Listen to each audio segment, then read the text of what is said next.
It's time to talk sports. It's Hacksaw's Headlines, a panorama of the world of sports, stories, comments, and opinions. Touchdown, San Diego! Now, here's iconic sports talk show host Lee Hacksaw Hamilton and co-host John Riley. Who wants to talk sports on a Monday? We do. From the DIXIELINE Lumber and Home Center studios in San Diego, we welcome you to our Monday bonus podcast, Hacksaw's Headlines. Good afternoon, everyone. This is Lee Hacksaw Hamilton. Along with my co-host, we let him inside the studio rather than make him do it outside where it's 105 degrees. John Riley joins us. This podcast is brought to you by DIXIELINE Lumber and Home Centers. 9 stores to serve you in San Diego. If you're thinking of projects inside the home, outside the home, you're going to need materials. If you want ideas, think DIXIELINE Lumber. John Riley, good afternoon. We got a zillion things to talk about, from baseball pennant races to NFL training camps to all things at the Olympics. Hope you had a great sports weekend. Are you ready to go back to work? Back to work, covering what we love with sports. And yeah, it's been a great Olympics. The pennant races are getting hot. I mean, and the NFL's starting. There's a lot to talk about. Now, a couple of business items. X marks the spot. This has been so cool. How many people view us on live stream on Mondays and Thursdays? And I asked people, you're on social media, will you join my Twitter All-Star team on X? And I use the phrase X marks the spot. I want you to follow me. Just log in at Hacksaw1090, at Hacksaw1090. Follow. Want you to join my Twitter All-Star team. Second item, you like sports? I write a ton of sports. You give me 5 minutes every morning, I'll give you every big story there is in the world of sports and a few opinions. It's on my website right there at the top of the screen, LeeHacksawHamilton.com. Make it part of your early morning process. Just check my website. Another item, when you go to the website, there's a big orange box right on the right-hand side. It's called Hacksaw's Insiders Group. Want you to register so you get all the unique emails that we make available. We want you to share. We want you to subscribe to what we're putting up on the YouTube channel, because we do put a lot of stuff up there on the days that we're not doing podcasts, so do that. And when we're done with this podcast, you're going to take over this podcast. You watched it. Stake a claim. Want you to be part of what we call Fans Forum. And John's the one who developed this idea. It's incredible how much we've got going on in this podcast. Yeah. I mean, not only are we like sharing all the stories, got the Insiders Group, we got Fans Forum, we've got all these clips that are going on, social media, the Hacksaw's Twitter All-Stars. I mean, this is great. I mean, if you're loving in the world of sports, so if you have a question for Lee on anything in the world of sports, just type it in the live chat on Facebook, X, or on YouTube, and we'll get you involved in Fans Forum. Okay, we got a lot of topics on the table. We're going to go a lot of different directions. John wants to start like John always wants to start. Dude wants to talk pennant races. Yeah, and the Padres, I was really worried about this Colorado series, but I think it worked out okay. Padres have won 11 of 14. Here's the stat that nobody's paying attention to. Padres have one of the best records on the road this season, 31-23. And their pitching staff has held them in. They're finding enough offense to make this thing happen. We still have almost 2 months of baseball left to be played. Now, Michael King missed his last start because of this bruised calf. Threw a bullpen yesterday. They think he is going to start in the series in Pittsburgh. We'll have to hold our breath on that. They lose Stephen Kolek, the young rookie right-handed reliever, goes on the disabled list. He's got forearm problems. Joe Musgrove made a start, Lake Elsinore, on Sunday. Got banged around a little bit. I mean, when you give up 2 doubles and a triple in a Class A game, I don't know that that's a real accomplishment. However, he threw 45 pitches. I think 35 of the 45 were strikes. Now we have to see how he feels the day, the second day, the third day after the max effort down and on the rehab assignment. They've told him you're going to make at least one more rehab start, so it might be another week out before he is ready to return. Meanwhile, Johnny Brito is just completely broken down. His ERA at El Paso, where they were trying to fast forward his progress to get him in the rotation, he's out. Forearm issues continue. His earned run average is 8.44. So the Padres right now playing really good baseball. They're just beginning this long stretch, John, where they're playing a lot of substandard teams. They really need to beat the daylights out of these people to close the gap with the Dodgers, because the Dodgers are still 4.5 up, and the Dodgers are starting to get some of their injured guys back, and they think maybe they're about to hit the ignition switch and start again. I like what I see from the Padres right now, but they got to keep doing this going forward. What is it about Colorado that just seems to get the Padres number here? I mean, that game 1 was just awful. It was so frustrating to watch. Please explain how the Rockies, with a threadbare roster and virtually no pitching, how they could beat the Padres 5 games in a row. It doesn't make any sense, and then the Saturday game was close. At least Sunday, they were able to blow it out late. But, this is a great time of the year, and the Padres are shockingly in a good position. They're in position to be in position, as they say. I'm feeling encouraged because it wasn't too long ago that they were like 9 games out of first, now only 4.5. And last I checked, aren't they in first place or second place for the wild card? Exactly, but there's a whole traffic jam there, and who knows what's going on behind them, because there's some people that all made deals at the trade deadline, and this sucker's going to kick in. In Arizona, they added all these relief pitchers, and they're getting their injured starters back. Arizona thinks they're going to be a player in this, even though they're behind the Padres in the wild card race. Atlanta is really faltering. They got so many injuries every day. Lineup and their pitching staff.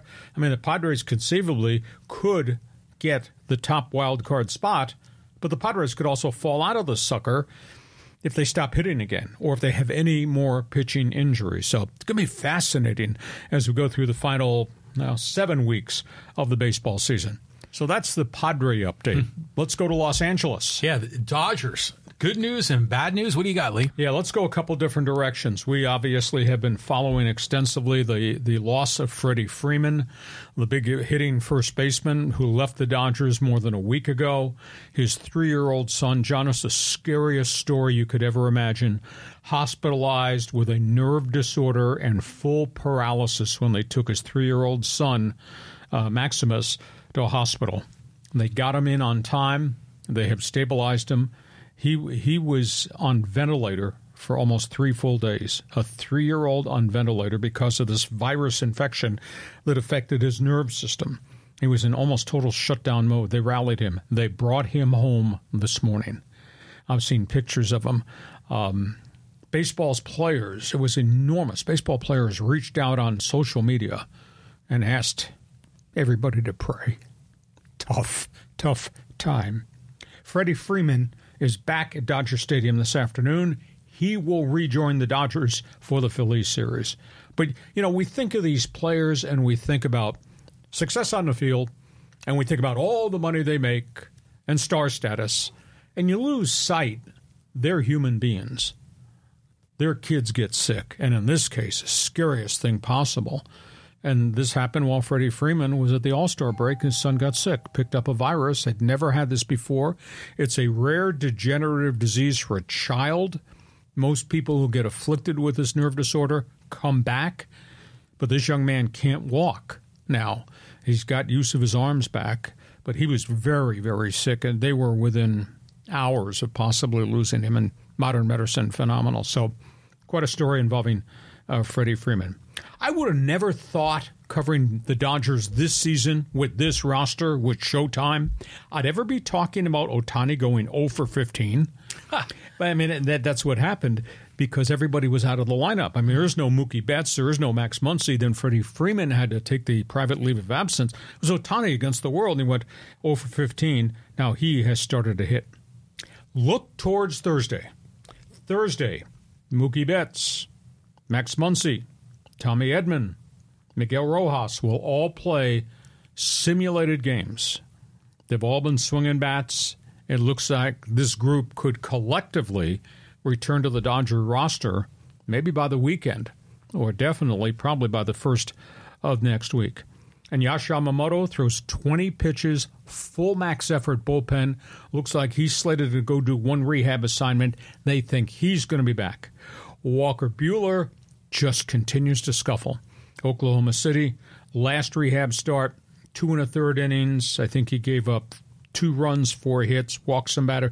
He's just not right. He's not in sync. and they told him you're going to stay at Oklahoma City. So that's what's going on with the Dodger notebook. And John Riley says... well, you were saying that Max Muncy might not come back this year. He was having problems, and all of a sudden, last week, the pain went away.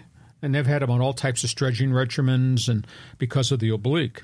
And I feared that maybe there was some type of tissue tear inside that oblique, which you have to take care of with surgery. Yeah. And then all of a sudden, last week, he started to feel better. And they've had him on every type of weight training program to try to solve this. And all of a sudden, now he's swinging the bat and he's doing baseball-related things. And Thursday, sim game. Wow. I mean, so not only is the cavalry of pitchers coming back, but same with the position players. Mookie is just such a fabulous player. I mean, the Dodgers are going to make a big leap forward when he returns. But just talking about Freddie Freeman and his family, obviously a tragic, everyone's heart goes out. You like to see that, especially we might have rivals on the field, sure. but when you get down to the people level, we are all supportive. But the kid's name is Max Freeman, and that Maximus Freeman. Maximus Freeman. So that means he's a strong kid, and he's going to fight his way through this, and that's what we're seeing. Yeah, it was a phenomenal outpouring on social media. Players from all different clubs were jumping in and asking for prayers. So thumbs up to Freddie Freeman. Last topic on the table as it relates to baseball teams here in Southern California. The Angels. What is going on? I mean, we're still shaking my head with these guys. Well, I'm still shaking my head. I mean, I asked the question, how the hell they won 41 games? They've had so many injuries and have let all these players go, and they can't keep veteran guys healthy, etc. They had an incident on Saturday that was amazing. Ben Joyce, high draft pick a couple of years ago, he's become their closer. That's why they traded Carlos Estevez to the Phillies.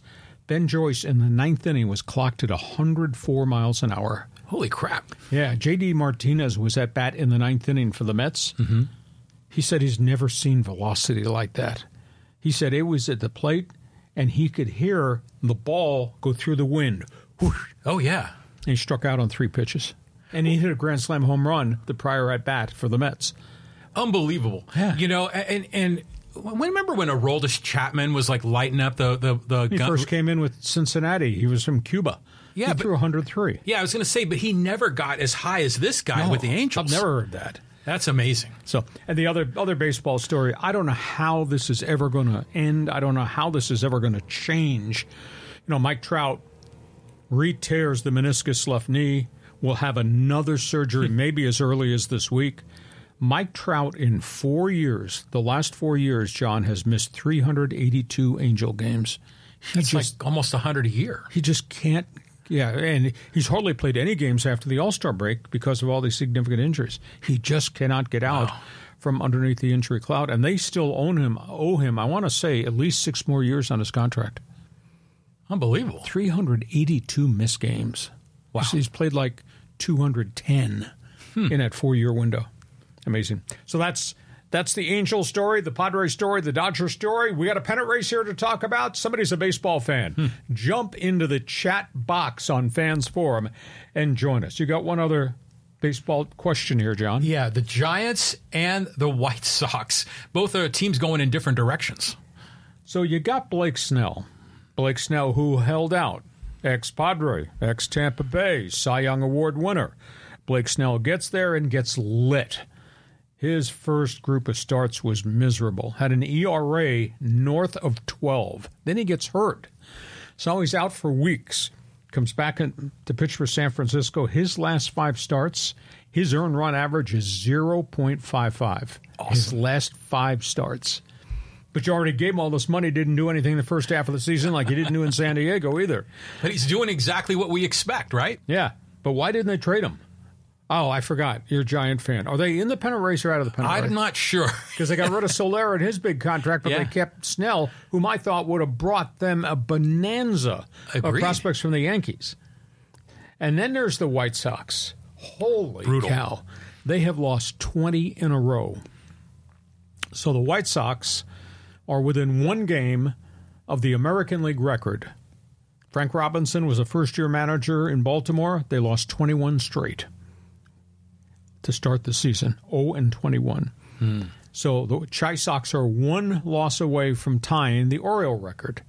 The all-time record was set in the 1960s by the Philadelphia Phillies, who are in a pennant race with Gene Mauch, and they lost 23 games in a row at the end of the season when they lost all their starting pitching. All their starters broke down. Wow. So Jerry Reinsdorf, I wonder what life is like for him, the man that used to own the Chicago Bulls, who owns the White Sox, has created this, allowed this disaster to go on.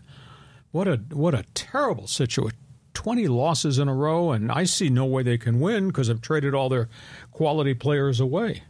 You know, it's funny how in the NFL we always say it's probably harder to go 0-17 than 17-0, right? And here they've gone 0-20. I mean, which is amazing. I saw a video clip of former Padres Steven Wilson being removed from the mound, and he walked past the manager. He was pissed, and he's not happy there. It's got to be rough on those players, all that losing. Yeah, and they of course traded Dylan Cease to the Padres in a really significant early season trade, and they got back a really good young pitcher, Drew Thorpe, who had come from the Yankees in the Soto deal. But now Thorpe has been shut down, injured forearm, MRI. They hope it's not an elbow ligament, but he's got an injured forearm. Looks as if he's going to be out for an extended period. Fire A.J. Preller. Yeah, blame him for that, too. All right, so that's the latest in baseball. Feel free to jump on board. You got questions. The Fans Forum chat box is now open for business. We get to halftime. Man, and we got a hell of a lot of other things to talk about in the second half. This podcast is brought to you by the guys that we do business with, DIXIELINE Lumber and Home Centers. 9 stores to serve you, and the new one opening in Orange County. Plain and simple, if you've got projects, these guys have the material. I don't care whether you're going to redo the kitchen, whether it's flooring, whether it's tiling, whether it's closets, whether it's cabinets, whether it's something outdoors for the patio, whether it's something in the man's cave. You got projects, as John will attest to. We both use DIXIELINE lumber, and we're pretty pleased. And just a couple of other reminders. We're looking to grow my Twitter all-star team on social media. X marks the spot. You do stuff on social media, want you to follow me. Just punch in my slug line at Hacksaw1090. Follow at Hacksaw1090. You like sports? First thing every morning, you should read what I write. It's bleeping brilliant. We cover everything in the world of sports. Just go to LeeHacksawHamilton.com. You got the best 15 minutes in sports page. You got my one man's opinion page. The Hacksaw mini polls. I ask unique sports questions every day. So make it part of your early morning. And when we're done with this podcast, him and me, we are going to talk to you. We call it Fans Forum. Fans Forum. It's where you can get involved. You got a question for Lee in the world of sports, just type in the live chat on Facebook, X, or YouTube. And, Lee, we love to get the live stream viewers in on this. We get the social media people involved, and sometimes they're asking questions about teams or different sports, but sometimes they're just loving you or hating on you. Oh, there's a few of them around right now. So join us. Make sure you're with us, Fans Forum. I don't know very many.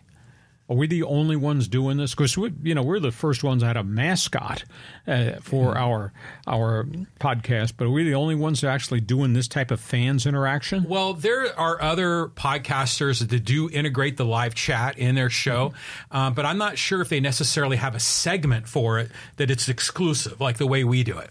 You own the back end of this podcast. You have a responsibility to join us at the end, Fans Forum. All right, John, let's go to the second half because we're ramping up on the National Football League. The National Football League. Look at this. The kickoff rule is something I want to learn more about. Okay, let's talk top to bottom across the different pages. We knew this was a controversial jury decision in the NFL antitrust lawsuit, Sunday Ticket. And the allegations, the NFL fixed the prices because they let Fox and CBS in on the negotiations. And the end result is they got sued, an antitrust violation. The jury found the NFL guilty. Thursday night, the judge met with the lawyers as the NFL formally appealed the decision of the jury. He met with them, and the judge made the comment on Thursday night, the jury did not follow my instructions about how to come up with the monetary damages. I gave them a model that they needed to consider to determine the dollar damages. They considered something totally different. And the end result was $4.7 billion in damages. And because it was an antitrust violation, it was tripled, $14.9 billion total. Jeez. So on Thursday, the judge took in all the paperwork. Yes, NFL has now formally appealed the decision.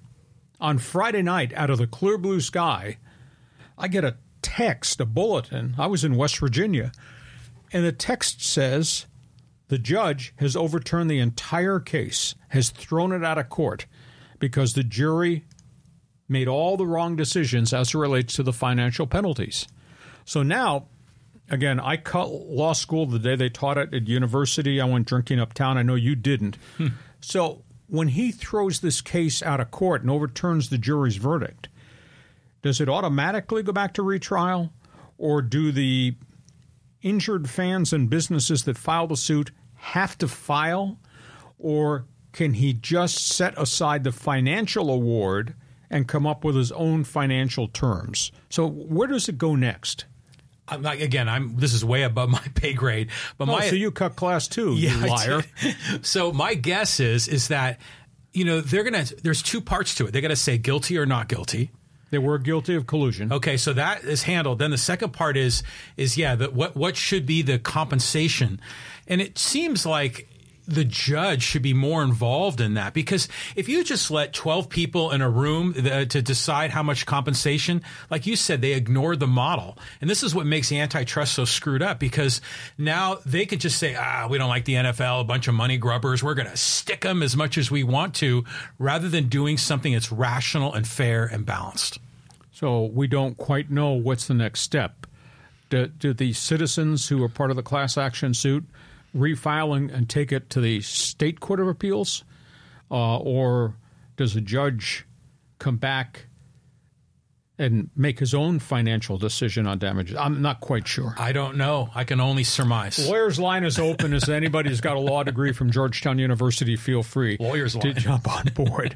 Kickoff rule. We talked about this months ago, and I watched closely the Chicago Bears-Houston Texans Hall of Fame game in Canton, Ohio. And I looked at the formations and said, holy cow, does this look strange? Is this weird? And I don't think the coaches have a handle yet on how this is actually going to play out. They kick off from the 35-yard line, but everybody lines up at the other guy's 40. And we're talking about the gunners going down the field. They all line up, but they're stationary. The blockers on the kick return unit line up at their own 35. So you got this whole mass at the 35 of my guy returning kicks, and all your guys covering the kicks are at the 40. But nobody can move until the ball is fielded by the guy back on the goal line or the 10-yard line or whatever. And the minute the ball is fielded, then they have 5 yards. They take off and they block. It's the strangest looking thing I've ever seen. So they had 8 kickoffs in the Bears-Houston Texans game. 7 of them were returned an average of 26 yards per kick return. So that is better than the league average last year. There was only 1 touchback on the whole thing. But already we can see teams fudging and cheating, and there were penalty flags on some of the kickoffs where the kick cover team coming down, they were moving their personnel, not down the field, but moving them. You're not supposed to move. You're supposed to be stationary. And the blocking, instead of having all your blockers up front at the 35, teams were dropping their blockers back with the return man right behind them, so they'd have extra blockers there. And that's a violation of the rule, too, because you're supposed to have all your guys at the 40-yard going in and the 35-yard coming out to block. You're not supposed to have up blockers by your kick return guys. So this, I don't know if they've created a monster. I understand what they're trying to do to make the game much safer because of the violence of the collisions and concussions and all that. This is so out of sync and so strange to watch. We watch exhibition games start this week. I mean, around the league, there'll be games all over TV. You watch it and tell me if you understand what the hell's going on, because I don't think the coaches do. Well, there's multiple parts to this, because there's obviously how they line up and where the blockers are, and that's kind of weird, looks different. The kicker's by himself right down on the other end of the field. But the thing that I've always wondered about is, even with the old kickoff rules, the kickers can easily put it into the end zone for a touchback, right? And so, but now a lot of times they try to make it land around, the goal line or the 1 yard line, so they have a chance to pin guys back, tackle them and stop them, so they don't get to at least the 25, or maybe they can stick them at the 15 or something. But have they ever thought about moving the kicker even further back? Because if they can kick it into the end zone any time, it just seems like it's got a lot of weird incentives. Well, the feel is there's a dynamic to kickoff returns. You didn't follow Devin Hester, Chicago Bears, 19 touchdowns on kickoff and punt returns. They want that electricity as part of the game, but they're trying to take the danger and the collisions, the violent collisions, out of the game, which is why the guys going downfield start at the 40 and the blockers are just 5 yards away from them at the 35. So they're trying to stop that and give those guys more lanes to be able to explode and run up. So, well, once they get through that initial wave of blockers, there's probably no one on defense behind them. The kicker. Except the kicker, exactly. But can you get through that traffic jam of bodies? Right. And then you're going to see special teams coaches are going to rig this where not everybody is going to wind up going down at the 40-yard line and going in. They'll drop guys back. Yeah. That'll kind of be back there to tackle. Again, it's all to try to stop the horrors of real high-speed collisions, and that's become a real problem in the NFL. But I guarantee you this weekend, you watch NFL games, Chargers and Rams open preseason, you're going to look at that and say, what the hell is that? That's really strange. Next topic. Chargers had a joint workout, Rams. Chargers defense just beat the hell out of the Rams and Matthew Stafford. 3 interceptions, 2 sacks, 2 fumble recoveries. Charger defense was blitzing Matthew Stafford. Now, everybody who's a Bolt fan, the 11 people in L.A. that are Charger fans, all excited. Well, let's understand the Rams did this without 3 of their top offensive linemen. And I was surprised Stafford was allowed to stay in there. Now, it was not full-duty tackling nor sacks, but he was under all kinds of pressure all the time. But the Chargers lost another player. They're already without Justin Herbert, and now Ladd McConkey goes down with a leg injury. Oh, wow. So that's a bit of an issue. Now, luckily for Herbert, they've still got another good 4 weeks of training camp to get him back off this arch injury. So that's something to pay attention to. Miami, they gave Tua Tagovailoa phenomenal amount of money, $55 million a year amount of money, on a contract extension a couple weeks ago.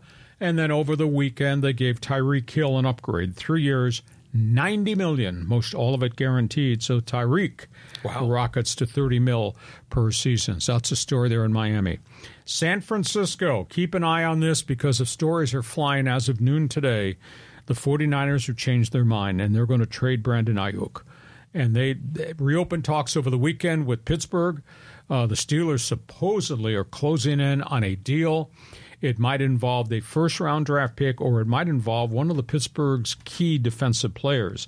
But evidently San Francisco's just kind of reached the emotional finish line with Brandon Ayuk. Love me not. I understand economics 101. Why aren't you taking care of me? It goes on and on and on.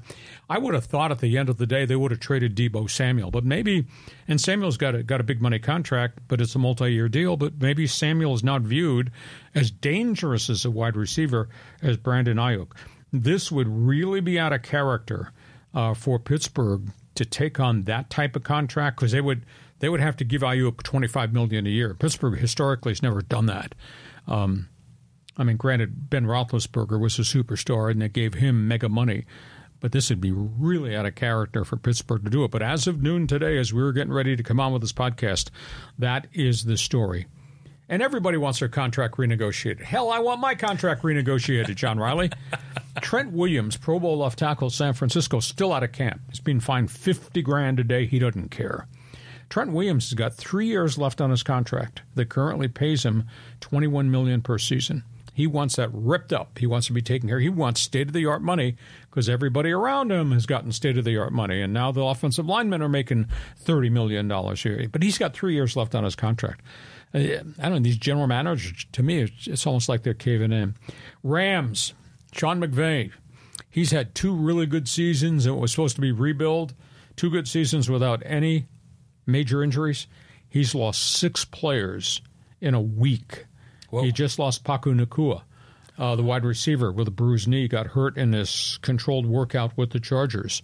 He's lost 3 starting offensive linemen. He's lost his 2 of his top 3 cornerbacks, and now he's lost Puka Nakua. So Rams are kind of reeling a little bit. You want to comment on the Chargers, Miami, San Fran, and L.A.? Well, for the Niners, that's the right move to trade Brandon Ayuk, because if you've got a guy on your team that just doesn't want to be there, I mean, that's a lot of negative energy, and if they can get a first-round pick, great. But if he goes to Pittsburgh, yeah, they're going to have to pay. I mean, that's the going rate. I mean, if Tyreek Hill's making $30 million, then Ayuk probably deserves $25. Exactly. Last topic. Watch the Hall of Fame ceremonies in Canton. I love the Pro Football Hall of Fame. You ever been there? No. You got to get out of the house more. Yeah, you know I think so. Okay. You need to go there. You need to go to the Rock and Roll Hall of Fame in Cleveland. Oh, since I've you're been going to there. be in Akron, Canton. Okay, well, then you understand it. Yeah. Anyhow, it was really cool. You know, and I thought it was so weird. Here's Devin Hester, Chicago Bears, 19 touchdowns as a return man that nobody ever did anything like that. He gets honored. He goes into the Hall of Fame. And we saw 2 great pass rushers, the monster of a man that was Julius Peppers from Carolina Panthers, and the overachiever, undersized pass rusher Dwight Feeney at Indianapolis. They both went in. Andre Johnson, great wide receiver, 70 touchdowns, Houston Texans went in. So we listened to all the fabulous speeches. And then the final entrant. And it just kind of put a dagger in my heart because it's a prime example of the other side of the National Football League. I'm going to talk about the games and the contracts and the Super Bowl and the star players and big touchdown passes. Steve McMichael in a wheelchair. Legendary defensive tackle, the Mike Ditka era. Da Bears. He's dying of ALS. And he's a shell of a man now. And they took a picture. It was just really, I don't know if it struck me wrong, but it was just really weird. Here is McMichael with his family, and he's just emaciated. And he's not going to live very much longer. He's been in and out of the hospital since they called him and said, you're going to the Hall of Fame. And here's this man who's so frail, surrounded by all these legendary Bears wearing their gold Hall of Fame jackets. And I just thought to myself, that's the dichotomy of the NFL, how great it can be, but look at the damage the NFL can do. It was just it kind of took the fun out of the ceremony because we were also dealing with that piece of Steve McMichael reality. And John Riley says, well, that's heavy. Yeah, real heavy. Yeah, that is. And you're right. I mean, there's just a lot of, people that are getting CTE and all kinds of other injuries that have just destroyed their lives. But, it's kind of cool the way that the existing Hall of Famers are like their own little mini fraternity. Sure. And they support their guys. But what's weird to me is as I've gotten older, there's a lot of guys that are younger than me that are going into the Hall of Fame or guys from a more recent era. Sometimes it's hard for me to compute, It is. It's weird for me because as longtime voice in the Chargers and the Seahawks, I broadcast games that a lot of these guys played in, and they were really great players. Yeah. And you think, God, are they that old? They've been retired that long? Am I that old? We're all that old. Yeah, very much so. So, Hall of Fame. So, listen, if you've got an opinion, did you watch the Hall of Fame speeches, the induction ceremony? Did it strike you with the happiness we saw with Devin Hester and his exuberance and all these other guys and saying thank you for the people that influenced them? And then we have to watch and observe and understand this is the other side of the National Football League that hardly anybody ever wants to talk nor touch nor see, the Steve McMichael sad story. So It's quite a story. It is. I mean, that's a lot. So Fans Forum is open. You got football questions, answers, responses to what we've just said. Jump on board. So we go from that to college football. Michigan State. NCAA and lawsuits. So we know that Michigan got in hot water during the Harbaugh era because of violations of recruiting during the blackout period and COVID, and a whole bunch of people got suspended, including Harbaugh, including the new head coach, Sharon Moore. Illegal contacts when it was supposed to be a dark period where nobody was supposed to recruit. They did. They got caught. They got tagged. Now there's a notice of allegations of a second series of rule-breaking violations committed by Sharon Moore at the University of Michigan again. And this has to do with all types of recruiting violations as it relates to players at the University of Michigan and the illegal scouting situation a year and a half ago with a guy by the name of Connor Stallions. He was an assistant on the staff who illegally went out in person and videotaped opponents' games so they could use it to scout. He left the university just like that. Now we find out that the new head coach at Michigan, Sharon Moore, had access to texts between Connor Stallions and the coaching staff about what he saw, the data he was providing to Michigan. And Sharon Moore has been implicated now by the NCAA deleting and hiding all those text messages from the scout in the field. Sharon Moore, I think, is going to get suspended again. Harbaugh said, I had no knowledge. I find that hard to believe because he has knowledge and fingerprints on everything. But at this point in time, he's not in college football anymore, so they can't really do much more to him except maybe ban him forever for coaching again. But the Michigan head coach could be in big trouble. The other story, just up the road in East Lansing, Mel Tucker got fired last offseason. Mel Tucker, guilty of sexual harassment, having a relationship with a woman that he brought in to speak to his players about sexual harassment, sexual rape, and all that on campus. And then he got involved in a, quote, affair and then tried to hide it and cover it up, refused to cooperate. He's owed 8 years, $80 million on his contract. He says he was illegally terminated. Michigan State says, no, you were not. You violated all this, and you did not cooperate with our probe. You lied to us, etc. He's suing them for all $80 million at Michigan State. So you want to talk about the Wolverines? You want to talk about the Spartans? Go ahead, John. Just a lot of people jockeying for position here. It's the Big Ten is supposed to be this first-class conference, and look what we got going on here. Well, that's true, but that's the exception to the rule. Mm-hmm. It's not like the SEC, which stands for sure everyone cheats. Yeah, that's a little bit different. I don't know. It reminds me a little bit of the Team Canada soccer coach with the drone, going out looking at the other practices. Now, clearly that's a violation of rules, like, scouting other teams with your own secret camera guy. But a lot of, again, these recruiting violations during dark periods, I think is a bunch of BS. Now, granted, they definitely violated the rule, but it's a bad rule in the first place. I mean, coaches and players and recruits should be able to talk whenever they want to talk. And then it was all during that COVID time where there were all these weird rules and everything. Did he violate them? Yeah, probably, but I think it's a dumb rule in the first place. Okay, this guy's rather liberal. You know how he is. Okay, so we got that to talk about. Let's talk about what we saw on TV on the weekend. Let's talk about all things Paris, France. Yeah, look at this Olympic board. I could barely fit it in there. This is cool. We have followed the greatness, the events, the stars, etc. I'm going to run through some headlines and give you some differing opinions. Simone Biles, I don't know if you know, she fell off the balance beam today at her final event. She fell. She didn't win a medal there, but she finishes up with 7 golds for her career now. And she says she may come back in 2028. She was absolutely amazing. And, of course, I did the commentary last week that she should get another gold medal for what she's done for the mental health of all kids and all athletes by speaking out what she did during the Tokyo Olympics, leaving, etc. I got a bunch of really nice emails from people, including parents, that said, right on, what Simone Biles has done to become the voice and the face of, I have a problem, I'm asking you for help. For her to do that has meant an awful lot to the young kids of America. She also made a political comment. I don't know if you caught wind of this one. Holy cow. So we have the former President Trump, who just opens his mouth and all kinds of junk comes out. So he appears before black journalists in Chicago last week and just spouts all the stuff about immigration. And he says, migrants that they've allowed to come across the border, they're taking all the black jobs. And the Chicago Tribune reporter, African-American, said, how would you describe a black job? And Trump didn't really have an answer and kind of meandered around it. Anyhow, Simone Biles is all offended by this.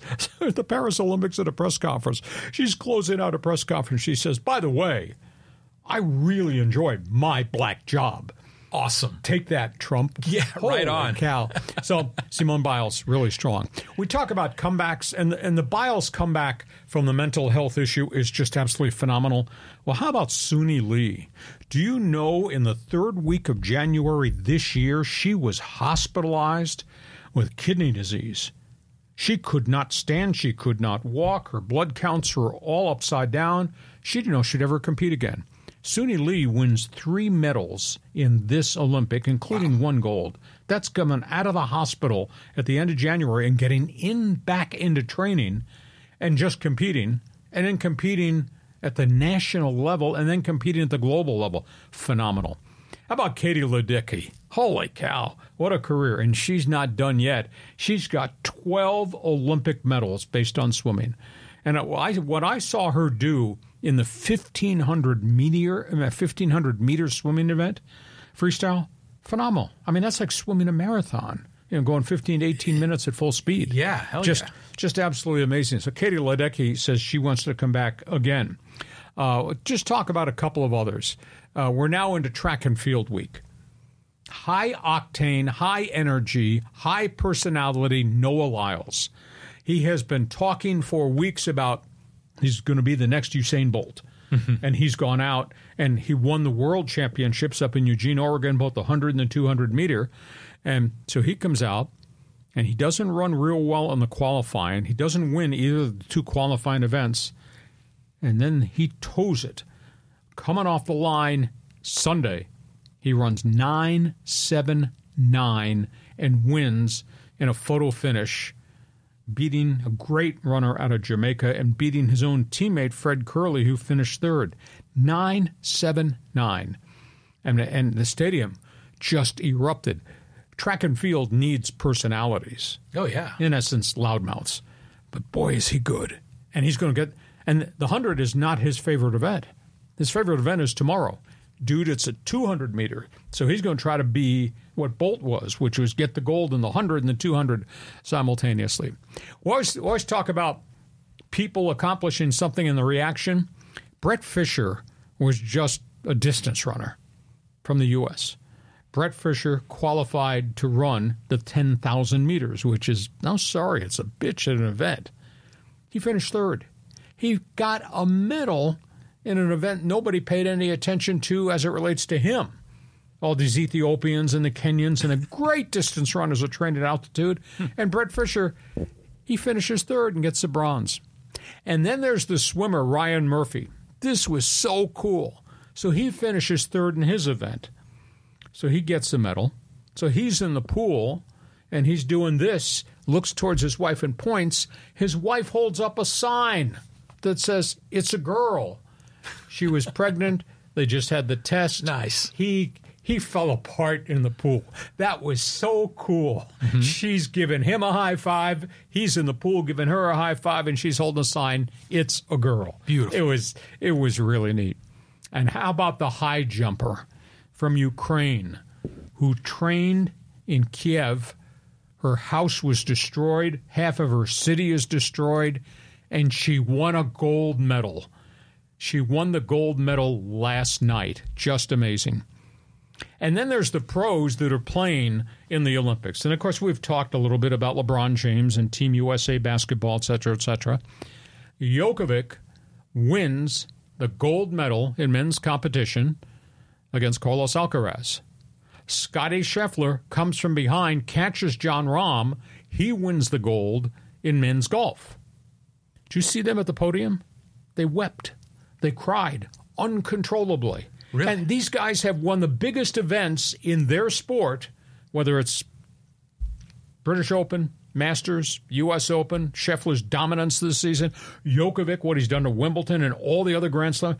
They stood on the podium and they could not retain their composure as they played the anthems and people came with their flags. Well, yeah. They wept. I mean, awesome. that was really cool to see because these guys have everything in the world.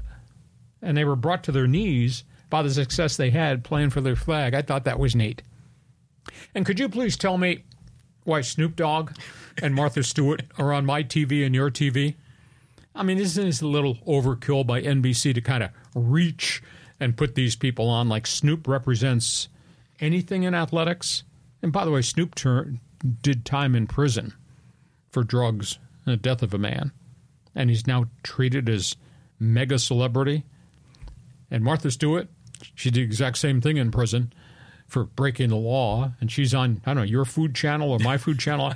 Why are they on NBC on my TV during the Olympics? Please explain. Okay, so John, I threw a lot against the wall. Go ahead and comment on what Simone Biles represents, comment about those that overcame the adversity, and kind of the cool stuff that we've seen. Well, this is an amazing list of things here you have here. I know what the hell I'm talking about. Yeah, you do. But before I just comment on those, I want to just say that the table tennis has been amazing, to watch how these people play a sport that I enjoy playing recreationally. And it's like a whole other level. The shot put was awesome. And seeing those dudes train for that and prepare. I mean, there's so many great storylines. Yeah, I think the NBC telecasts have just been fabulous. Oh, yeah, they must make a boatload of money in advertising revenue, just the way they cook up all these storylines. But what they spend to produce all these storylines, cover it with the people, and the technical people behind the scenes are just phenomenal people. Hall of Fame creative genius type people. But go on, carry on with the rest. Carry on. Okay, Simone Biles, unbelievable. SUNI Lee, both of them have movies made about them, But the interesting thing about Simone Biles that I was reading about this morning is that, in the floor exercise, apparently she went out of bounds and that cost her, but she still ended up with a medal because the tricks that she was doing were so much more difficult. Yep. And so it's interesting in gymnastics and in ice skating and certain sports, they'll present, what they're going to do, and then they execute it. And so it makes the judging very interesting in these sports. Don't you think? Very, very, very subjective. Mm-hmm. And then how about some of the personal accomplishments of these people? It's a girl. And how about what the high jumper, what she did coming out of Ukraine? Holy cow. Well, she's beautiful, by the way. Yes. And like she was wearing like blue and yellow eyeshadow, just for the Ukraine flag. And what a great story, to see someone from a nation just getting shellacked, that can come here and perform. All great stuff. But Snoop Dogg is great. He's like a cartoon character out there. And yeah, he had a troubled past, but we've talked about second chances, Lee. And I like seeing Snoop out there. That's all good. And then the final comment, Scheffler win in golf was great, but what happened to our guy, Xander Schauffele? He was leading after the third round. Couldn't hang in there. And Rahm had a 4-stroke lead, and he let it get away from him. It was just, golf is golf. I'm sorry. The Olympics gold medal, I'd rather see the Masters and the British Open than anything else. But that's cool. But to see how those guys, these rich people who have everything in the world, just totally break down on the podium. Wow. Well, they don't have everything in the world. They didn't have a gold medal, They do now. And now they're part of Team America, and so they got to be ecstatic about it. What a thrill, because a lot of times for the pros, remember the pros never used to be able to go in the Olympics. Sure. So now they can do that, and what a highlight for their career. One comment about Team USA. What's your take on this whole Joel Embiid not playing for Team France thing? Well, he grew up in French Cameroon, but he's a U.S. citizen. So he's got the choice to do either or. He's been really abused by the French basketball fans. When he ever gets the ball, they're always booing him. Well, he's not playing that much either. But, the big storyline ought to be Wembanyama. Just cheer the 19-year-old superstar from France. He's one of your own. And Embiid could have made any decision he wanted, and he elected to stay with his guys. He's had so many injuries that have kind of robbed him of the greatness of what his career would be. He used to be out here. He used to be at the University of Washington in the Pac-12 conference. And then he left fairly early, but he's had significant knee and leg injuries last 2 to 3 years. Just career's not quite turned up, but boy, he's a stud. But he wanted to play with the guys. He wanted to play for the red, white, and blue. Yeah, I get that, but usually you would find that they want to play for the nation where they were born. But again, it's his choice. He's a dual citizen, so good for him. Okay. Coming up, Fans Forum. This podcast is brought to you by DIXIELINE Lumber and Home Centers. 9 locations to serve you, and the brand new one up in Orange County. If you've got projects for the rest of summer or thinking about ideas for the fall, think DIXIELINE Lumber and Home Centers. And again, quick reminder, X marks the spot. Would like you to become one of my followers on my Twitter All-Star team. Just type in my slug line at Hacksaw1090 and then follow me on Twitter. Want you to register, join Hacksaw's Insiders group. You can do that by going to my website and check my website every morning for late-breaking stories, LeeHacksawHamilton.com. Do you think we have a few people with a few opinions about either stuff I've said or the junk that's come out of your mouth? Yeah, I guess we do. Here comes Fans Forum, John. All right, here we go. Let's go to Greg. He goes, hey, Lee, what do you remember about Chargers kicker John Carney? It seemed to me he was kicking clutch last-second field goals in our run-up to the Super Bowl. Great show. John's a great gentleman. John retired. I mean, this is a prime example of what being a kicker is like in the NFL, John. Carney got cut by 7 teams. He was all over the place. And they brought him in because the Chargers needed a kicker, and he kicked his way out of the team. He was here for an extended period of time and was a really good field goal kicker. John retired, I think, about age 38, finished up his career. I think it was in New Orleans, did very well, lives out here on the coast. He runs kicking camps for high school kickers and college kickers. Mm-hmm. And that's what he's dedicated the rest of his life to. He's great influence, knows everybody everywhere, helps get kickers placed. It's just, he's just, the only word I can use to describe him is classy gentleman. Yeah, I met him once, and I thought he was first class as well. Yeah. But isn't it cool when someone has a specialty and they just keep double downing on it? So he had the great career. Now he's running these camps. And he's giving it back to the kids and their families to a degree. It's not free, yeah, but what he does has great influence on these kids. Well, your old colleague, Scott Kaplan's son, was a kicker, and I think he went to those camps. Yeah, and his son, I think, might have played for 2 or 3 different universities as a kicker, and just actually just graduated from university last year. But Justin Kaplan, I think, yeah. Mm-hmm. John Carney, great gentleman. Next question. All right, let's go to Callan. He goes, the NL wildcard race is quite a train wreck or a NASCAR wreck right now. So many teams bunched together coming down the stretch run. Well, I wouldn't call it a train wreck. I'd say it's pretty fierce competition, because you got the Dodgers, who are about to get the rest of the cavalry maybe by the end of the week back. I mean, to me, it looks like Mookie Betts is going to be the first one back. Freddie Freeman is back from the personal crisis at home. He is back, and he is playing for the Dodgers versus the Phillies. And it looks like Yamamoto might be one rehab start away. Kershaw is there.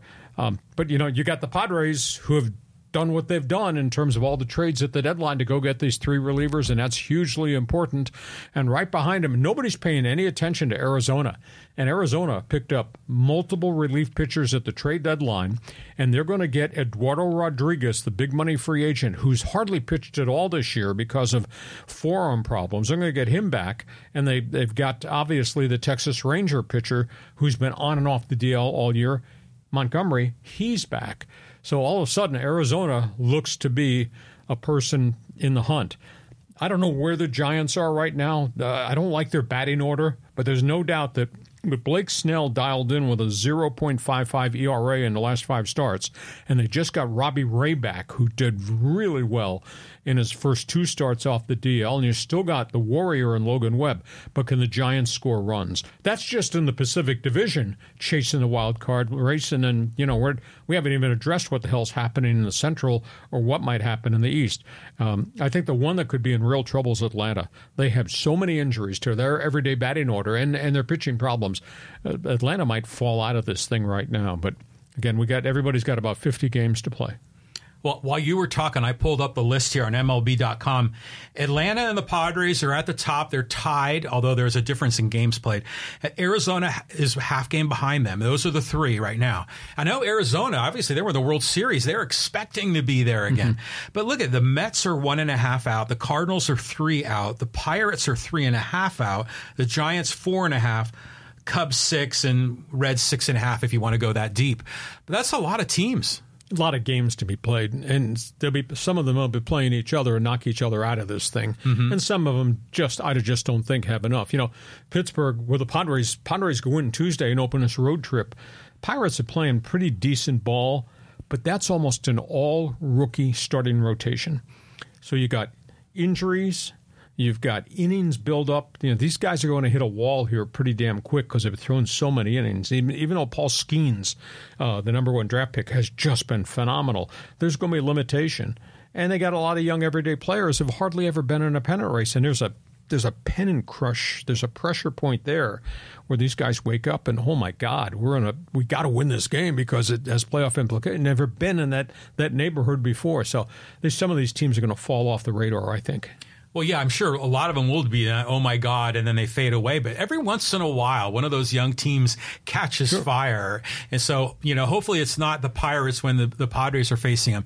But speaking of Padres-Pirates, how about that Martin Perez start, on Sunday for the Padres? Surprised me. So it was like 6 innings, 1 run. It's like, wow, this guy was actually really good. At least on that one given start, because he wasn't good prior to that. Mm-hmm. He was in Pittsburgh, and an ERA, I think, was 5.62. He was a hot prospect. Again, that was a guy that Preller had a relationship dating back to when A.J. worked for the Texas Rangers. I mean, that's where he came from. But he's kind of moved around. There were some arm problems, etc. But as an insurance policy starter, if he can give them 5 to 6 innings and decent starts, and it's, he's not trailing 5-1 when they yank him out, hey, everybody needs a 5th starter, so hopefully his quality starts there. That first start was pretty good, but he hasn't pitched like that all year. Yeah, well, I'll take that. All right, let's go here to Richard. Richard says, hey, the Padres get very emotional when they play the Dodgers. Beating L.A. is the very blood that runs through their veins. However, it disappears when playing other teams. L.A. still wins the division. I think so. And again, the cavalry is right at the doorstep. I mean, there's a whole bunch of people who are going to come back. People that are with us on this live stream and people that read my website and read my columns, they just bash the hell out of me. Like, why do you hate the Padres? Or why do you hate the Dodgers? Or why are you rooting for the Dodgers? Or you shouldn't be rooting for the Padres? Blah, blah, blah, blah. That's okay. Everybody's entitled to their own opinion, even yours that might be wrong. But think about this. Let's give credit here, because there are a lot of Dave Roberts haters lined up on the sidewalk. Mm-hmm. The Dodgers are still in first place. The Dodgers have had 17 pitchers on the disabled list this season. Every one of their aces has been hurt, and they're in first place. And they're still in first place without Mookie Betts and without Max Muncy for a large segment of the season. And they're in first place with the bottom half of their batting order for at least half the year, hitting like 118. It was terrible. And then they're still in first place despite losing Freddie Freeman because of the severe illness of his son, who left the club for over a week. Now he's back too. So I think you need to respect what the Dodgers have accomplished, because that's a truckload of adversity around them. Well, of course, the Dodgers have had an amazing season, like you say, considering all those injuries. So I'm going to go back to this point that Richard makes, because he says the Padres get very emotional when they play the Dodgers. Okay, the fans get very emotional. Oh, you think? Yeah, the Padre fan, Dodger fan, I get it. And sometimes the players will feed off the fans and express their big emotion. I mean, we saw that the Padres-Dodgers playoff series a few years ago. But do the players themselves really have a bent up, hate of the other team? I don't think they do. No, but I do think they get emotionally aroused when there's a big hit, and suddenly, I've been in that press box. I sat with Peter Seidler down in his corporate seats. I've sat on the 3rd level, section 3 ton, behind home plate on the right side. And just to experience a Padre-Dodger rally, the stadium explodes. It's like being in an NFL stadium during the playoffs. I mean, the electricity is absolutely phenomenal. I mean, it's awesome what Padre baseball at Petco Park has become, and what ownership has done to sell the franchise, as competitive as the franchise has become, though they haven't gotten a World Series yet. What they've done at Gallagher Park, Tailgate, Park, it's just amazing. I mean, it's become a destination point. It's become a big thing, and when they're rocking and rolling, that stadium shakes. It's really cool. Well, look at you hobnobbing with all the rich guys in the VIP seats. Name dropper. Okay. All right, let's move on. Let's go here to Dale. This is kind of a hard hit here. Have you dropped political opinions yet, Lee? I like sports. But according to the First Amendment, This guy must be a Trumper. That's okay. You're entitled to vote and root for whoever you want. You can use your First Amendment, but pal, I'm going to use my First Amendment. So, yes, I have political opinions, and I know where I stand on things, and I know right versus wrong. But I'm entitled. You don't have to agree with me. Hell, he doesn't agree with me. But just respect what I do in the sports world. Yeah, because that's the only bloody thing that counts right now on this podcast. Well, I mean, like a tiny fraction of 1% of what you talk about is politics. Yeah. You know, it's just kind of, it's just the general nature of society right now where politics sort of infecting everything. And it does cross into the world of sports. And like, with Simone Biles and her black job, so I think when it's appropriate, I think it's okay to talk politics. So should I say what I really feel? Of course. One man's opinion, baby. Trump is pathologically immoral. Period. Exclamation point. No further discussion. You can't change my idea. And if you try to change my idea, then you're trying to tell me January 6th never happened and the court cases never happened and the indictments and the felonies and the lawsuits never happened. All that stuff happened. That's one man's opinion on politics. But respect my ass for what I do in the sports talk world, because I think I'm pretty bleeping brilliant doing that. Yeah, I want to talk sports and sometimes politics with you. Imagine if I was doing a political talk show. Oh, yeah. That would be Radio something. would be a little too hot to touch at that point in time. Dale, hope you'll stay with us as a sports fan. Next question. I would love to actually hear all the hacksaw shtick within the context of a political talk show. Oh, my God. Get those phone lines lit. All right, let's go here to Phil. And he says, used to listen to you in the late 80s and early 90s via San Diego radio. I remember you scooping the Angels trade of Jim Edmonds to St. Louis. Yeah, we did. Well, we were on the big signal on Extra 690. And our signal went everywhere. So we really kind of did a national West Coast talk show. And we'd cover all these teams on a consistently solid basis in terms of having insiders and getting tips and things of that. I like Jim Edmonds, man. He was a warrior as a player and as a personality.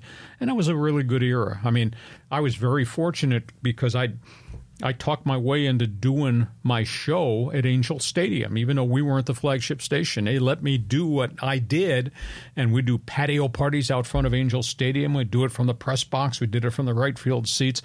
And we were fortunate because that was the era of guys that I really liked and respected as players. Chuck Finley, Mark Langston, obviously Tim Salmon, and, I mean, the young shortstop, David Eckstein, at that point was young. I mean, there were so many great players just to be around, and had a good time covering the Angels, had a really good time covering the Dodgers. And I was based in San Diego. We brought my sports talk show to Vero Beach, historic Dodger town, Vero Beach. I thought I had died and gone to heaven doing our show from the pavilion at Vero Beach. I mean, that was such a cool thing. I was so sad because I'm a huge history buff. As John can tell you, John's visited my house, and my family room has wall-to-wall bookcases of books on history, big time. And we went to Vero Beach, and Vero Beach, to me, is the pantheon of a cathedral. Spring training for the Dodgers since 1948, Branch Rickey, Jackie Robinson, and all that. Just to walk those hollowed grounds. And I told somebody, I said, God, if this place could talk, could it tell you some stories about Holman Field and Vero Beach and all the great eras of Dodger baseball? So I'm a big baseball historian fan. So I was very fortunate because I was the first one who took our sports talk show to Yuma, Padres back then, at Ray Kroc Sun Stadium, I guess it was, and then obviously the Cactus League. So we'd go over there every spring, and then I talked my way during the regular season. Hey, let's do something in Anaheim. We have a lot of listeners in Orange County. Let's go to Angel Stadium. Well, they let us in. They let us in. And so we did a whole bunch of shows there, and then obviously going to Vero Beach with the Dodgers was really, really cool. Well, you told me that you were able to interview Vince Scully. Sure. And that was there, right, in Vero Beach. I just want to comment on Jim Edmonds because I remember he had Angels, but I remember him being really good with the Cardinals. And then near the end of his career, didn't the Padres trade? I was like Wally Whitehurst for him. Yeah, he was hurt, though. He had a number of injuries towards the end of his career. Jim Edmonds. Yes. Yeah, and so when we got him, he was a shell of his former self. Yep. And I'm like, oh, it's another terrible trade by the Padres. And then we released him. He signs with St. Louis. And suddenly he was great again. And I'm like, God, this is San Diego sports curse. Yeah, he was a warrior. He was a really good player and just a grinder. Oh, yeah. And then there's always that one catch, where he was going straight for the wall and he caught it over his shoulder. Exactly. Thank you for the memory lane on Jim Edmonds. Go ahead, next question. Okay, let's go to John. He says, hey, heck of a divisional race in the AL East. You got the Yankees, best team money can buy, and the small market Orioles tied, each at 67 and 46. That's going to be a fight to the finish. Yeah, it's a real dogfight. The Yankees got something they really needed at the trade deadline. That's why I think the Yankees might have had the third best time at the trading deadline. I had the Padres and Dodgers kind of ranked 1A and 1B. The Yankees right behind them getting Jazz Chisholm. I thought that was hugely impactful because he can play multiple positions, and he's got such a persona. But they didn't get pitching. And I went and looked at their ERAs early this morning for something else I was working on, and Garrett Cole's ERA is 5.20. He has not come back to be the pitcher he was. And Nestor Cortez, who had a great season last year, his ERA is like in the sixes. Luis Gil, he's got 11 or 12 wins. He's going to pitch this week against the Angels. He's pitched well, but the Yankees are wafer thin in pitching. I was surprised they did not go get an arm because they do have a lot in their farm system they could have used as trade bait. But and Baltimore is not really a small market. They have new ownership. The Angelos family sold the team within the past calendar year. Baltimore's general manager, Mike Elias, has done such a phenomenal job drafting, and they had lousy years. They had one season, I think they lost 119 games.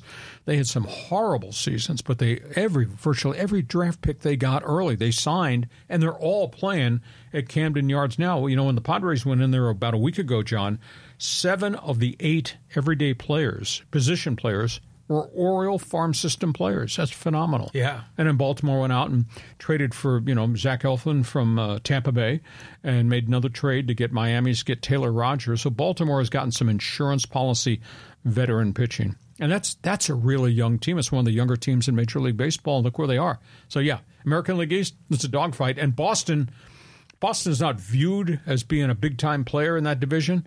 But Boston's kids have just grown together. They might not make the wild card, but if Boston can get some more pitching to go with their everyday players, Duran and all them, Raf Devers, that's going to be a really good team a year from now. But they do need some more arms at Fenway Park. Well, okay, call me a hater, but I'm rooting for the Yankees to struggle, especially with the whole Juan Soto drama, and he's got 1 year left on the deal, because I'm interested to see what happens to him in the offseason. He's cooled off, though. Oh, yeah. Yeah, he's getting, he had, 16 home runs. Lickety split. He's only got 28 now. He's not hitting for power. Judge is having a superhuman season. Holy cow. I think Aaron Judge is hitting .332, and he's got 42 home runs now. He's just, the sad part is Giancarlo Stanton. That was a budding superstar when he was in the Marlins. And he's had so many injuries. He's batting in the 240s. I think he's got 18 home runs. He's a shell of the player that he was when he was in Miami, when he was an absolute stud. Yeah, the marquee players of the Yankees are obviously, doing great. Some aren't doing as well. I love the kids in Baltimore. Orioles haven't been relevant in decades. But this is just a weird pet peeve I have about the AL East, is whenever you look at the standings in the newspaper or online, the AL East is always first. You ever notice that? I always thought the NL West was always first. Really? That's what I thought. Maybe my newspaper is different than your newspaper. I don't know. I always see it as the AL East, AL Central, AL West, and then NL East, NL Central, and NL NL West, and the NL West was always last. I don't know. When we're done, you can go get your morning newspaper. I'm not quite sure on that, but it's okay. Go follow it. Next question. All right, let's go here to Callan. He goes, the new kickoff rule is dumb, but not as dumb as having to declare to the opposing team, we're doing an onside kick. Yeah, that's really strange. For the fans that don't know, at the end of last week, the NFL sent out a memo that we're making adjustments in the onside kick rule. You can onside kick, but you have to be trailing in the fourth quarter. You cannot do an onside kick any other segment of the game. And secondly, if you're an onside kick, I have to tell John Riley there's an onside kick coming, which takes out the element of surprise. Maybe it's because there were to be such violent collisions. I don't know. They've taken that out of the game. But the new rule is for safety first and to allow guys to make explosive Billy White Shoes Johnson kick returns. And that's what this is all about, in addition to make it safer for the players. Billy White Shoes Johnson. There's a name out of history book. Remember, he was one of the first guys in the end zone that would like do his dance, and it was the Falcons and I think the Oilers, right? Back in the day. But yeah, it's the onside kick in the NFL is the weirdest thing. I mean, it's like the drop third strike in baseball. It rarely works. You know, it's stupid to have to declare you're going to do it, and it's stupid to limit them when they're behind. But I do like the idea that there's a way that the team can get the ball back quick. You would think it would be something that wasn't so bizarre like this. Well, there was a bizarre Philadelphia Eagles proposal 2 years in a row. The league said, nah. And there was a proposal that instead of an onside kick, which has dangerous factions to its execution, there was a proposal that was called a 4th and 21. If instead of an onside kick, you would try a 4th down and 21 play, and if you converted on 4th and 21, you get a first down a la an onside kick. No, actually, I like that idea. Yeah, I would even make it more. I'd make it like 4th and 35 or something. That's a cool idea. Well, it was proposed but was voted down as, that's too radical. Well, the NFL are a bunch of conservatives anyway. Well, up until this rule change. I guarantee you, you watch the games this weekend, John, and all of our people on live stream, you watch an NFL game and see the kickoff alignments. You say, what the hell is that? Why is it like that? And now the league's got their hands full because some of these coaches are starting to cheat. You can't put guys in motion. You can't move them around. They have to be stationary as the ball is kicked off. So, Callum, thank you for the input. Go ahead, John. Cheat? What are you talking about? All right, let's go here to Kurt. He says, loved listening to you on the Mighty 690. Just discovered you had a podcast. I'll be a faithful listener now. Hear, hear. What you people need to do is a favor for me and a favor for John. Maybe you're doing it for him because you like him more than you like me. We just need you to market our podcast. We need you to tell everybody in your address book, everybody on social media that you hang with, communicate with. Hacksaw is back. And you tell them Hacksaw's podcast on YouTube, Mondays at 1 p.m., Thursdays at 1 p.m. They can decide whether they like it or not. Well, we're just trying to explode the growth of this thing. Hacksaw in the 21st century, baby, bringing his 9600 baud modem with him, dialing in. All right, let's go. And this is from a guy who's still got a Royal Manual typewriter in his garage. All right, here, let's go to CEB under par. He goes, hey, it was 108 degrees in Lake Elsinore. Kind of hard to get comfortable. Oh. We do this from this Taj Mahal studio that John built in his castle here. It is so nice and so cool. I can't get my house to be this cool, though my house is sealed because of windows and doors at DIXIELINE lumber. Go. Thank you. But I can't get my house this cool. But John has got solar panels. Yes. John does not pay SDG&E. A lot of us still do. So maybe I should just move in here. I know. Yeah, we'll set up a cot right here in the podcast studio. It'd be perfect. But yeah, Joe Musgrove, was he pitching when it was 108 degrees? Well, he pitched last night. It was probably pretty bloody warm. It's 105 in my driveway today in Rancho Bernardo. I was ready to wave the white flag. We're going to cook eggs on my driveway, on my black pavement in my driveway. I tell my friends, I love the smell of late summer. Late summer, they're repaving my street, which has got a zillion potholes in it. I love the smell of hot tar on a hot summer day in San Diego when it's 105 outside. Oh, Oh, it's brutal. You know, I mean, we were just in a recently paved parking lot yesterday. We got out of our car and it was like walking to an oven. Yeah, all the heat was radiating up. I mean, okay, to get us started on. I used to do Phoenix Giants game in the Pacific Coast League at Phoenix Municipal Stadium, which is in the east end of the city, and that was an old cement slab stadium. And I did PCL games in the summer, and that stadium baked all day. And you get there at night, the sun may go down, you just feel the heat radiating off the cement. It was just, I used to wrap wet towels around my neck or sitting there and doing a 3-hour Pacific Coast League game. Mark Grant pitched for the Phoenix Giants when I was doing Phoenix Giants baseball in the Coast League when I worked at KTAR. Back in the day. Oh, yeah. There's a lot of people on social media that will say that, oh, I remember you from Phoenix. Yeah. Mark Grant gave up one of the longest home runs I've ever seen, and I tell him about it all the time. The Dodgers had a power-hitting first baseman and a power-hitting right-handed hitting first baseman. One was a guy by the name of Greg Brock. You remember that name? Yeah. The other was Mike Marshall. Yeah. I can't remember who Grant gave up the bomb to. It was one of those first basemen. He launched that sucker. It's probably still up in orbit. I've never seen a ball. And again, that was dry heat. That was thin air. That ball got out of there so damn quick. It was unbelievable. I asked Mark, that ball ever come down yet? When I think of Mike Marshall, he was either dating or married to Belinda Carlisle, who was the lead singer of the Go-Go's from back in the 80s. But, talking about hot, wait till you see Sacramento A's baseball this next year. Oh, yeah. That's going to be brutal. That's a hot box, too. Next question. Okay, let's go to Paul. He says, be forewarned, the Pirates are no longer a substandard team. If the Padres take them lightly, they'll get their butt kicked. The question is, does Pittsburgh have enough hitting? That's a real issue. I mean, there's no doubt they got some great talent that's come through the farm system, and everything on that pitching staff is homegrown, and that's really, really impressive. But in all honesty, Paul, you gotta be there. You got to get through the playoffs, the pressure, and all that stuff, because the atmosphere really changes. I don't know if Pittsburgh is ready for it. Last year Baltimore had that unbelievable season, and everybody was excited. The Orioles had finally arrived with all their kids, and they got to the playoffs, and they got taken out of the playoffs just like that. And that's a maturity experience factor. Pittsburgh still got to take the couple of those steps to experience it. Well, they kind of crept into the wild card when no one was looking, right? Mm-hmm. It just seemed like, oh, my God, Pittsburgh's on the list there.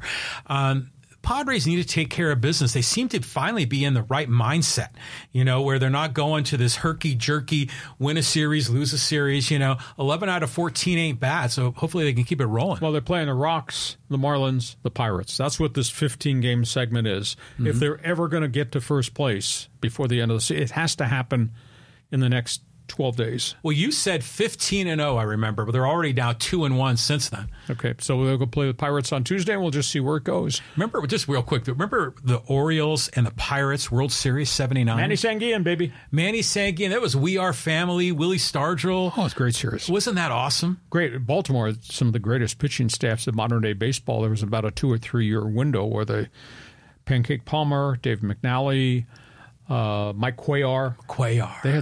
They had a 4-man rotation. They had 4 guys. Yeah. It was really, they all really won 20 good. games that 1 year. Yeah, that was a special Orioles team. And Brooks Robinson at third base. The human vacuum cleaner, Hoover. Okay, let's go here to Jason. He goes, Antonio Gates not being on the first ballot is lunacy. Yeah, there's a traffic jam there. He's going to be on it, and he's going to get voted in. And it's unfair to say, well, they never got to the Super Bowl. Well, that does not mean Antonio Gates or Tomlinson or Rivers wasn't great. They just never got to a Super Bowl organizationally. But, 900-plus receptions as a tight end, all those touchdowns for a guy that didn't play college football. That's the most amazing asterisk that goes on his stat sheet. Well, he's a MAC guy, too, just like you, right? Kent State. So, it was just it was a neat, the basketball story. And then sometimes, again, I see some of these kids playing basketball, like that center for NC State that was in the March Madness. You're thinking, man, that guy could probably play football. I mean, Jaden Ledee could probably play some football. Sure, make him a tight end or a strong side linebacker or whatever. Exactly. So, but, Gronkowski is probably one of the best tight ends of all time, you got to believe, right? And then who are some of the other big names at tight end? The kid from the Chiefs, Gonzalez. Tony Gonzalez, and he was a former basketball player at Cal. And obviously, Kellen Winslow. Well, Winslow, he was one of the first great tight ends, pass-catching tight ends, and that was a byproduct of the spectacular things that Coryell did with mismatches. Coryell was, these are my skill guys. What the hell are you going to do about it? And by the way, he had Dan Fouts. So that was the thing that came together, and Winslow became just an icon for a chunk of years just because of the system he was in that predicated mismatches. You can't cover me because you got to cover all those guys. And, I think back, and I was in Cleveland at that point, and how the hell the Chargers never got to a Super Bowl with Fouts, Muncy, Pete Johnson, Kellen Winslow, Charlie Joyner, J.J., John Jefferson, Wes Chandler. They never got to a Super Bowl with that accolade of unbelievable skill people. And they had Fred Dean and Gary Big Hands Johnson. On the defensive side of the ball, but the defense wasn't very good.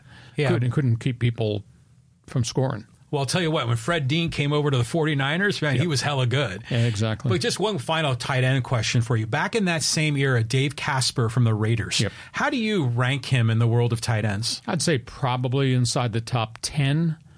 But, you know, the careers sometimes get short because of injuries, so you can think about 80-catch seasons, but could he do it for 5 years in a row or 8 years in a row? I mean, Gates had 900-plus receptions for a guy who didn't play college football. I mean, that's the most astounding thing. And he opened the door for a ton of other people because the minute that they found him, was it John Butler or A.J. Smith who was the general manager at that point in time, everybody started looking at basketball players and saying, maybe I can project him to build him into a tight end. And it was happening in a lot of different places around the league. Exactly. Yeah, I love the innovation. Okay, let's wrap it up. Let's take one more here. You got another one? Yeah, I do. I got another one. Let's do a little social media here, and let's talk Olympics. And this is from David. He says, "Great segment again, Mr. Hacksaw. This is about Simone Biles. You are right on the money on this. It's a heartbreaking story, especially after being sexually abused by Nasser. Thank you for bringing up mental health." Well, like I said, and for those who aren't aware, I did a commentary last week that she should get a, quote, gold medal in society for what she did to take a public stance of mental health. I have problems. I need help. Don't be afraid if you have problems with depression to raise your hand and ask for help. What that did for all young Americans and what it did for just Americans across the board, because that opened up the door for other athletes to come front and center. It was like a tidal wave of athletes who said, yes, I have struggled with mental health and counseling or help through medications. It can be done. So, what she's done as a young Olympic gymnast to become a great leader for young America, I just think it's phenomenal. She's amazing in so many different dimensions. But think about how far we've come on this, because, you go back to the 70s and it was like Nadia Comaneci and all these other gymnasts all around the world. Pretty much every one of them was white. Even in America, our whole team were white. And then, come maybe the 80s or 90s, we began to see people of color that were on the USA team. And you're like, hey, right on. And now it's not just Simone Biles is winning it, but she's now become a superhero. Yeah. And I think the other factor, as David has brought up and nobody's really talked about, virtually all those young American gymnasts were sexually abused by that guy, Dr. Larry Nassar at Michigan State. And he's in prison for life, and I bet we're going to walk up in here one of these days and he's going to be dead in prison. But think about that trauma that all those young girls had to live through or live with, that they were sexually abused by this guy who was the U.S. Olympic gymnast trainer, in addition to being the trainer at Michigan State University. And they had to carry that, what happened to them. And that was a private thing, and it was a disgraceful thing. And there was probably guilt involved. And those young girls had to carry that in addition to whether they were fighting depression or depression was triggered by what happened to them. And then, by the way, go out and compete against the greatest in the world, too. That's insane. I would melt under all that pressure, especially when you're in your 20s or in some cases your late teens. Exactly. So it's amazing that these young women have survived this and been such exceptional performers, including SUNI Lee with her own kind of, comeback story. Illness, adversity. Just absolutely amazing. Let's do a couple more social media. Okay. Let's go here. A little Padre talk. This is from James. This team has been irrelevant for nearly all of its 55 years. I'd rather gamble and see if it pays off than be stuck in mediocrity forever. Well, they have gambled. They have forfeited the whole future. A.J. Preller, they may be upset with me because of the column I wrote last week, but the reality is he's traded the farm system away 3 times now in his 9 or 10 years, and they've still not gotten to the World Series. Has to happen now. And I think the potential is it can happen now, because it won't happen in 2 years. You trade that many hot prospects away, and you have all these 30-plus-year-old players under long-term contracts you're going to be stuck with, and there's nothing left in the farm system. I think El Paso is 25 games under 500 in AAA right now. That's not good. And the same thing's happened in San Antonio, too. So they made a commitment. This is the way we will conduct our business. Hopefully, we're going to talk about baseball in October. I mean, it'd be phenomenal for the community to get to the World Series. If they don't, then there's going to be accountability at the front door of A.J. Preller as general manager. This does not work out. Has to work out the next 2 years. Do you think Manny Machado cares about prospects in El Paso? Not at all. You know, they want to win now. So the fact that AJ is trading those prospects has got to make the veterans feel really good. Like, you know, they're finally in a good spot here. So, you know, I agree here with James. The Padres have been just so bleh for so long that it's wonderful to see them to be relevant right now in the world of baseball. And whenever there's a trade or a free agent, San Diego is always in the conversation. When did that happen? Well, that happened because of Peter Seidler's relationship with A.J. Preller and giving him the blank check to do it. And then A.J. overspent the blank check. Okay, let's do one more social media before we put a lid on this. Okay, let's go here and do a little slap shot. And this is from Roger. He says, yes, the Jets and the days of Don Hall and Dick Roberge, always great games against the New Haven Blades at the New Haven Arena. He's talking about, we did a thing on the movie Slap Shot, a movie review. And I told all these stories about when I was in, quote, the Eastern Hockey League, which was where that was, the Long Island Ducks and the Johnstown Jets and the New Haven Blades, etc. And obviously the Hanson brothers, AKR, the real name was the Carlson brothers. And I spent 4 years in that league, and virtually all the stories in Slapshot were true. But boy, this guy's probably seen a few power plays in his life. If he's quoting Don Hall, former NHL goaltender, and Dick Roberge, that goes back into the late 1960s and the early 1970s. So he's seen a few slap shots and power plays in his life. Yeah, I mean, it's cool that you live that whole thing. I didn't think it was cool. 9-hour bus trip one way in a blizzard to Johnstown, Pennsylvania. But you were in your 20s back then, probably. You were young. You're on the bus with these athletes. And, you know, that would be kind of a cool adventure. I will give you a sidebar. John and I came up with something we decided to do. We are working on a project, the greatest baseball movies of all time, the greatest football movies of all time, the greatest basketball movies of all time, greatest hockey movies or other sports movies of all time. So we're in the process of trying to package all this. So we will have a series of interviews that we will run that you will get a kick out of, because the response we got when we did this one-off on Slapshot, where I was and what I experienced, we got such positive vibes back from hockey fan that we're going to do this going forward with the best baseball movies. It's always a great arguing point. So that'll be coming down the road. We'll tell you when we're going to spin it off for you. Yeah, I like that. Plus, it's always nice to have a few of those recorded shows just in case, you know, that we have a little disruption in our schedule. Or we don't get along any longer and you elect to do it solo. Yeah. Hey, listen, we hope you have enjoyed this Monday bonus podcast. Man, we covered a ton of topics on the table. We're here Mondays at 1 p.m. Pacific, Thursdays at 1 p.m. Pacific, brought to you by DIXIELINE Lumber and Home Centers. Build it, fix it, guarantee you'll like it for the rest of 2024, thanks to DIXIELINE. John, take a deep breath. We'll see what's left of the Olympics to watch. Here comes Padre Dodger baseball. We got 7 weeks of pennant race baseball. It's going to be fun. And when we don't have time for that, we got time for the NFL Notebook. And oh my God, I'm just overwhelmed. There's so much going on. Have a great day. We'll see you come Thursday. I'm looking forward to it, Lee. And thank you for being with us and making this podcast great. Hacksaw's Headlines. Join us again for Hacksaw's Headlines on YouTube, Facebook, and Twitter. And find the audio version on your favorite podcast apps. For more content, go to LeeHacksawHamilton.com.